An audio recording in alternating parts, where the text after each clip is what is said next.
Hi friends, నేను మీ dressing star Ravi. ఓడిపోతే అంటారు మాజీ. ఇప్పుడే చూశాను ఓజీ.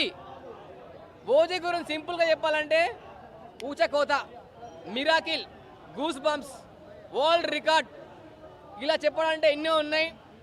పవన్ కళ్యాణ్ రవి ఓడిపోతే అంటారు మాజీ. ఇప్పుడే చూశాను ఓజీ. ఓజీ గురించి సింపుల్గా చెప్పాలంటే ఊచకోత, miracle, goose bumps, world record, ఇలా చెప్పాలంటే ఎన్నో ఉన్నాయి.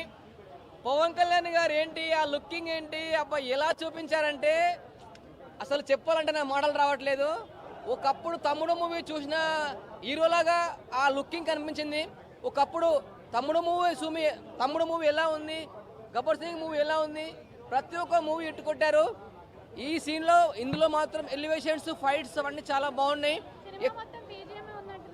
బీజిఎంస్తో కొట్టారు తమన్ గారు. స్టోరీ అవన్నీ చాలా బాగున్నాయి. కానీ ఒకటి ఎవరికి అర్థం కాలేదు, గంజాయి నుంచి ఒక ట్రక్ దాని గురించి తీశారు.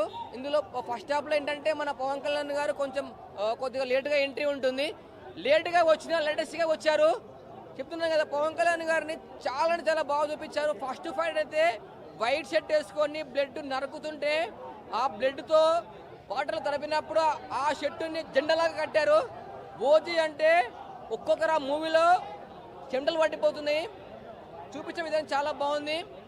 ఇంకోటి చెప్పాలి మీకు ఏంటంటే, ఇందులో హీరోయిన్ కూడా ఫస్ట్ ఆఫ్ చనిపోతుంది. ఒక సెంటిమెంట్ ఉంటుంది. చాలా అంటే చాలా బాగుంటుంది. ఎక్కడ కూడా బోర్ లేదు. సినిమా చెప్తున్నా ఫస్ట్ డే కలెక్షన్ అయితే ఆల్రెడీ పెట్టిన అమౌంట్ అయితే రావచ్చు.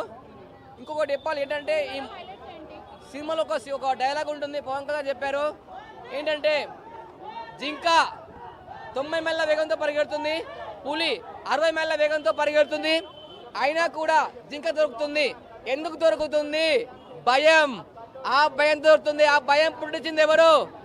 జై ఓజస్ గంభీరా, జై పవన్ కళ్యాణ్. బాబులకే బాబు, మా పవన్ కళ్యాణ్ బాబు.